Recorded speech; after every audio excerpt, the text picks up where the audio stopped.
Hi, welcome to Backstage, where we delve into the creative process with talented artists. I am your host, Donna Blanchard, proud managing director of Kumu Theater, and my guest is Harry Wong, who is the artistic director of Kumu Theater. Hi, Harry. Hello. Hey, Donna. Thank you for being here. I appreciate it. Or Hmm. thank you for being there. Yeah. I'm. I've interviewed you a few times, and we've talked about your artistic process a little bit. And I'm really excited to have this opportunity to really zero in on that and hear what you have to say. Hmm. So first of all, let's talk about how your what attracts you to a script in the first place. What attracts me to a script? Um, well, I guess there's two answers to that. Yeah.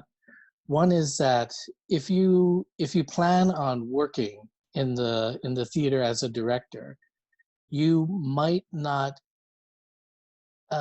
necessarily get a play that sparks you. Yeah. And then it's your job actually to figure out ways in which you you can engage yourself. Yeah. And then so it's like your job, the same way an actor's job is to find some way to get into the script. Yeah, to bring themselves into the script, to connect to the character, to connect to the other characters. And then so then as a director, you are given a task, and then you have to find a way to engage yourself. Usually for me, it's a writer who has something important to say to the community. And then, so, it could be Lee Cataluna or the late Ed Sakamoto or Alani Apio. And I see something in the play that needs to be said to the community right now. But that being said, you could do the same thing with Shakespeare or Samuel Beckett. And so then the other answer to that is me personally. I'm engaged by plays that um, teach the audience to see the world differently, or to see the same world differently. And so then plays that can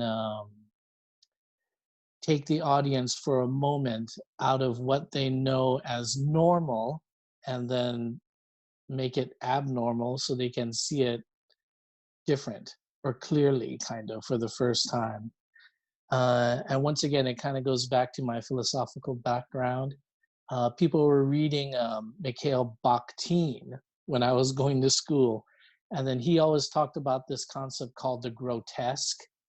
And then it isn't necessarily gross things, but it's things that you would take a chair, and then you would use it as a weapon. And then you could see that something that is usually used for rest could also be something that's used for destruction, you know.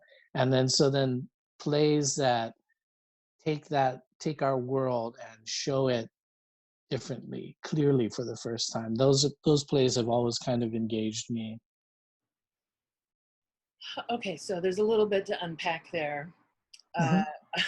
I feel that you said you're looking for plays that say something that you feel people need to hear right now.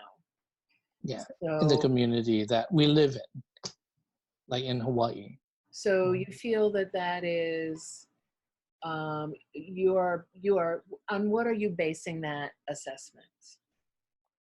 Uh, well, you read the play quite a bit, and then you talk to the writer. You talk to other people who have read the play, and then you kind of it's almost like uh, it's almost like an I'm quoting somebody else. It's almost kind of like an unformed hunch. There's something that bugs you about the play, and then slowly, as you get into it, in rehearsals and design process, in your reading of the script, you begin to see what's trying to be said in the play. Um, but yeah, really, it's something unformed, something you hear like deep down. So a play. I'm just gonna pick a play out of the air. So a play like Red Guitar, which I didn't direct. Yeah, um, echoes of that red guitar. When I talked to the writer, I kept on saying, you have a hero's journey here. And then, what do you mean? It says like, well, it's episodic. It takes place in the middle of the action, and there's a journey into the underworld in which the hero has to pull himself out of before he can be a hero, or he or she can be a hero. And then at the end, they come to realize something about themselves that helps them work in the world. So the deep thing about a play like Red Guitar is that when the hero finally realizes their purpose, it unfortunately is murder. You know what I mean? And then so then the thing that I thought the thing that I thought needed to be said to the community was that the norms that we live by, the laws that we all agree that we should obey, um, some people, it keeps their true selves hidden. And the moment we lose connection with those things like laws and norms and values, uh, it can unleash something destructive. And I thought that, well, I think maybe that's something that should be said to the community. Did that, do you remember if that had something to do with what was going on in the world at that time? Well, um,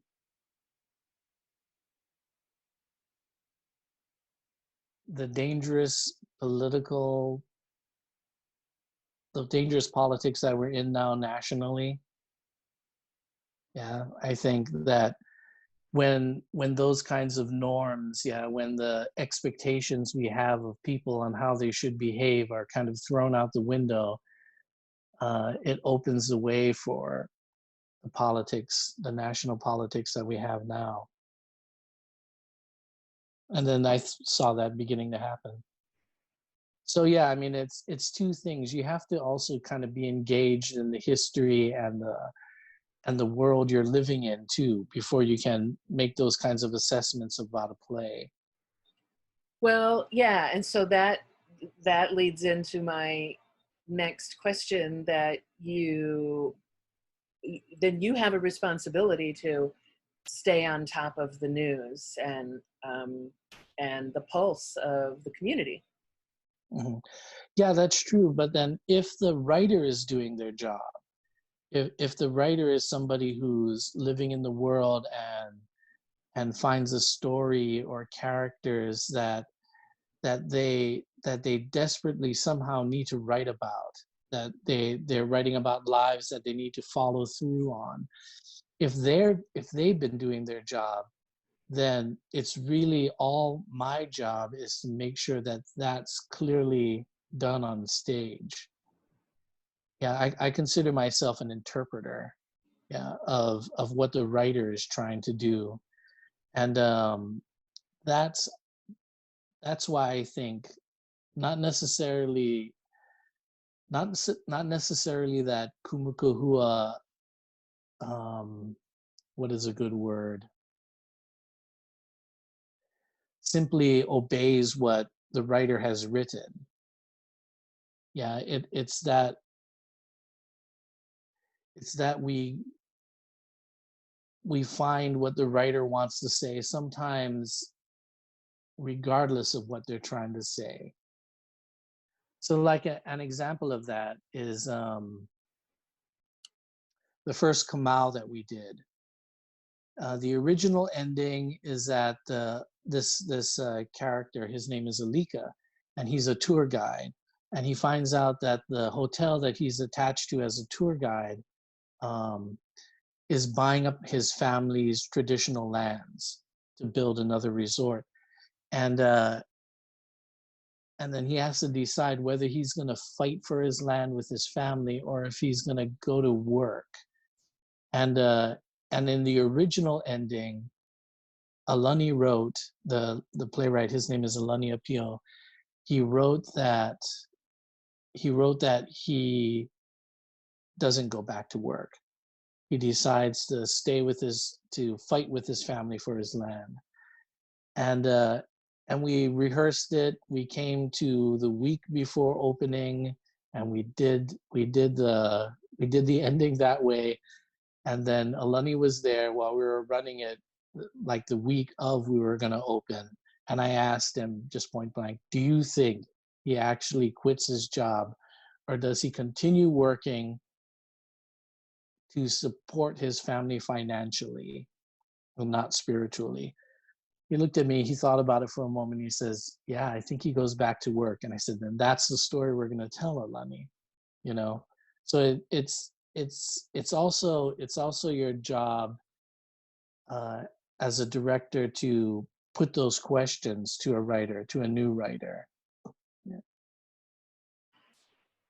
I feel like you have the hero's journey is um, a common theme in the work that you choose. Um, do you see that in a bigger picture, or maybe it is what you help Kumu Kahua playwrights find? No, not necessarily. I mean, I stubbornly believe that plays need to be about one person, and then we follow that journey. And and then if you pick the right person and you pick the right journey, when it's not so obvious, like when it's an ensemble piece, or when it's a piece where not all the characters on stage the whole time, then you need to find a way to tie it to that character. But if you find that one character and you follow that character through, all the other stories come through. All the other stories come alive. It's because you've picked the right person to follow on their journey. Okay, and just for anybody who's watching this and may not be familiar with Kumu Kahua Theater, it's a playwrights theater, so just want to make sure people know that it's a lot. Most of what we do is produce new work, and it is a different process. And we generally can be engaged with the playwright during it. So that makes a difference, obviously. Uh, so let's say now you have your druthers and you get to direct a show that you really feel is important now. It checks all the boxes for you. Now, what are the steps? You said you read it several times. Now you're actually going to direct it. What are the next steps that you're going to follow? It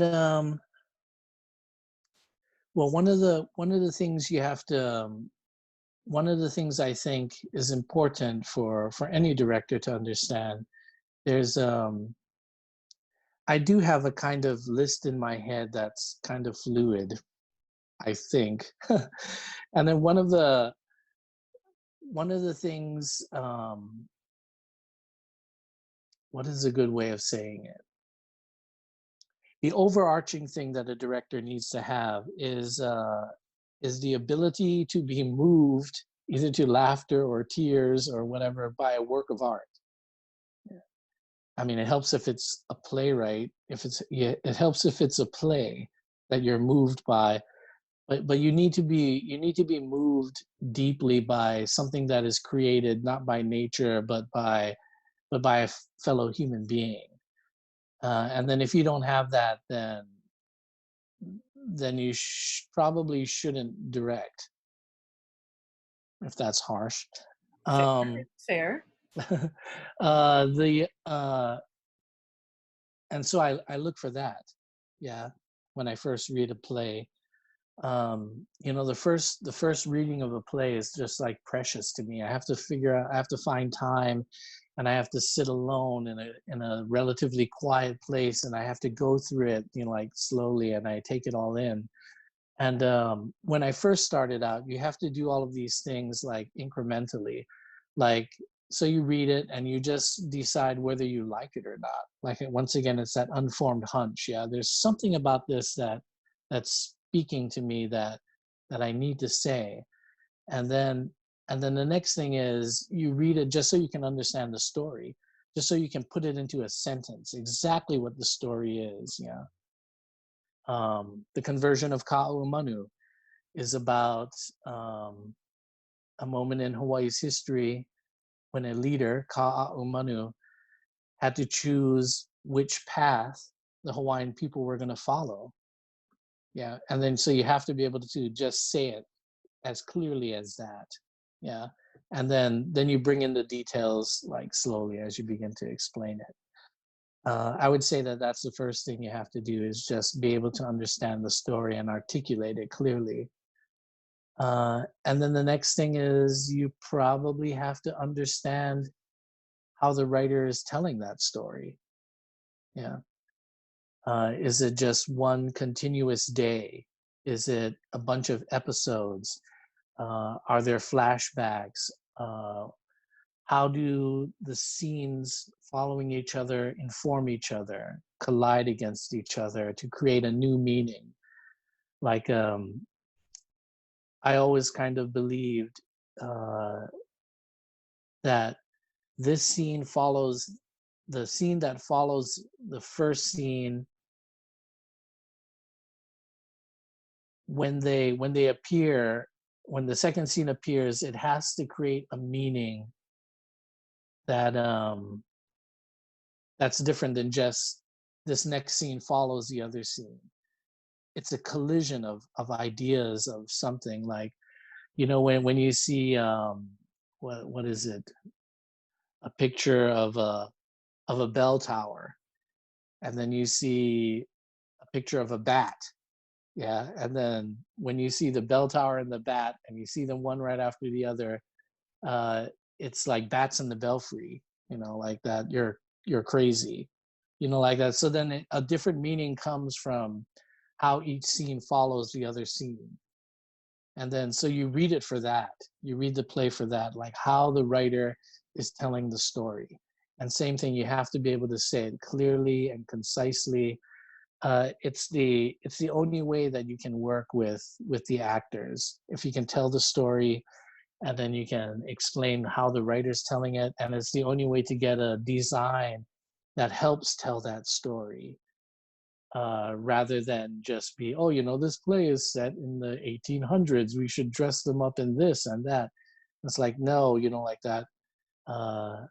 Costumer, please think about, like the characters and the story. And whenever I work with a designer, I also ask them if they like the story, yeah, and what they think the story is, and how they think the writer is telling it.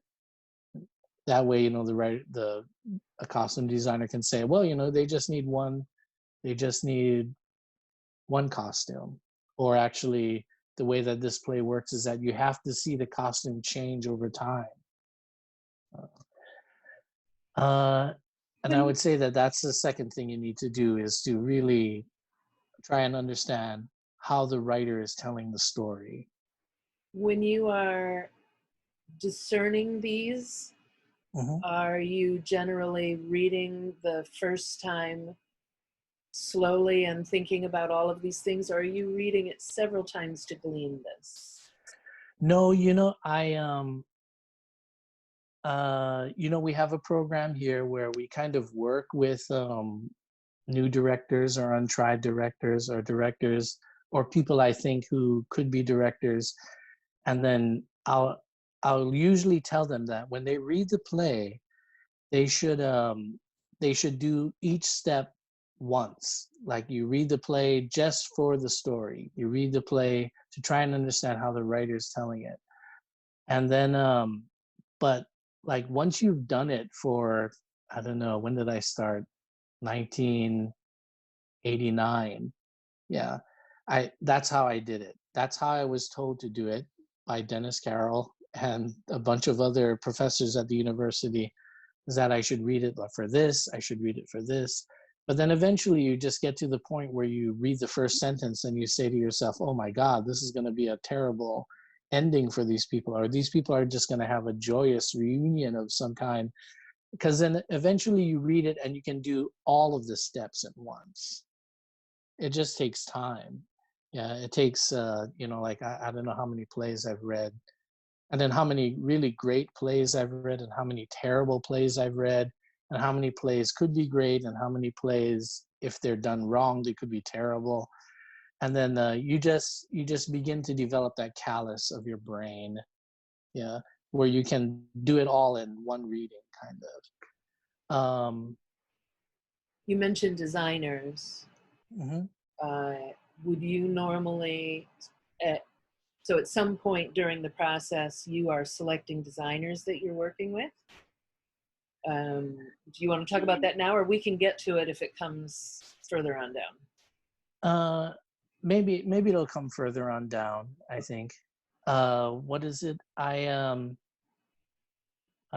then after you've done all of that, yeah, if you've read it for the story and you've tried to understand how the writer is telling the story, then you imagine what the play would be for the audience.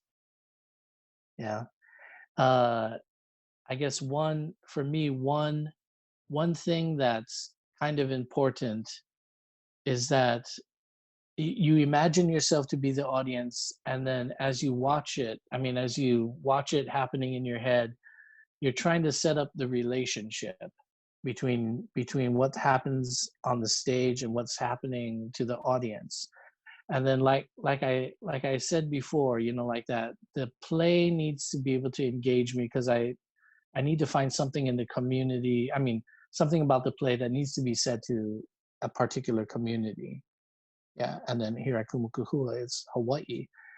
And then so then when you're watching, you're thinking about that, you're feeling that. Yeah. But then not only that, you kind of imagine it with all the actors, like that, putting them in different characters, hearing their voice, all of those kinds of things. You see the lights come up, you imagine. So then, oh, this is so terrible. The only one play is coming to me. Island Skin Songs. Yeah. Now, it was directed by Lorena Malling. She did a fabulous job. Yeah. And then that's why eventually when we talk about being artistic director, you have to find directors who are talented, but then also have different visions from yourself. So the audience, I'm not going to go in there and say, hey, you have to do it like this. But then Island Skin Songs, I could have swore when I read it, yeah, it needed to be in the round. You know what I mean? That the audience encompasses the island, yeah. And then what they're doing is they're getting to see it from all different sides. Like that. If something happens here on the island, like on the windward side, it's not necessarily seen by somebody who lives in Honolulu, you know. But Island Skin Songs, which is, I think it's 5 different stories that take place all over the different islands. Yeah. I, I thought that the writer was trying to show us all in one space, in one island, being surrounded by the ocean, the audience as ocean, surrounding the audience, and them getting to see it that way. She didn't do it like that, though. I can't remember how she did. I think it was 3/4. But yeah, so then when you're reading it for that as an audience member, you try to see which audience relationship to the story is going to be best, which actors or what actors need to have in their cue to bring to the play. Yeah. And then once you've done those 3 things, then you start making choices. Then you start talking to designers, and you start talking to I don't know what is a good way. Publicity, like that. All of that comes from first understanding the story, how the writer is telling it, and your imagination of what it's going to be like once it's put on stage. So let's dive into that one a little bit more deeply. You said you think about what you want the audience to take away, how you want the audience to be affected. Can you break that down a little bit more? Sure. The one of the So every now and then, I'll begin a play with the actors on stage. Yeah. Um, it's I guess I call it a pre-show. Yeah. So then, when I directed Dennis Carroll's Masi Kahua, I had all the characters on stage. The the the local people and the Howley people, they were all local, first of all. But the Howleys and the what is usually termed as locals, and the Hawaiians, the Japanese, the Chinese, I had them all on stage, and it was an uproarious, whatever, 1930s dance party. Yeah. And they were all dancing together. Yeah. And as the audience came in, if they were lucky, they got to dance to the music with the actors. Um, and then all of a sudden, like a stage manager character comes out and says, okay, like that, and the lights change, and then everybody's seated back down, and then all the actors start dancing in slow motion in riotous joy. Yeah. And then the idea is that was a fiction. That's how Dennis Carroll begins to play. That there was a time in which everybody in Hawaii got along. And so then as the audience comes in, they're treated to that fiction in a pre-show. Yeah. And then other times, I don't have any pre-show, and sometimes I don't even have music. Yeah. When we did Not One Batu, uh, there were no characters on stage, and all there was the boring lull of the waves coming on the shore. And then the audience came in, and then I assumed that they began to get bored, or they were kind of lulled into like some kind of stupor, you know. And then the idea there was that when an audience, that this kind of story, the story of a family, of a character who's dealing with drug addiction, yeah, it doesn't it it's something that they're numb to, or they don't know about it, but it's something that we've heard so much that we've stopped listening. And then so reading the play with the idea of what the story is, and how the how the writer's telling the story, because the way that Hannah did it, the playwright Hannah E. Epstein, was that she had a video of Happy Hawaii, kind of, like that. Everything's nice here in Waikiki, and Hawaii is the great place to come and see to get aloha. And then I wasn't going to do that, because I think the local audience, they didn't need that. If it was a mainland show, then that would be an obvious way to do it. Yeah, to let them know these are the images of Hawaii that you've lived with, and now you're going to see the other side. So knowing that Hannah wanted to do that, I instead I did this kind of lulling kind of sound of the ocean to make the audience kind of feel numb, and then use the play to break them out of that. So then going back to your original question, what was it? I thought I was answering it. You are answering it. Oh. So that you think about how you want people to be affected by the work. Oh yeah. So then, and then that beginning is like the initial kind of journey of it.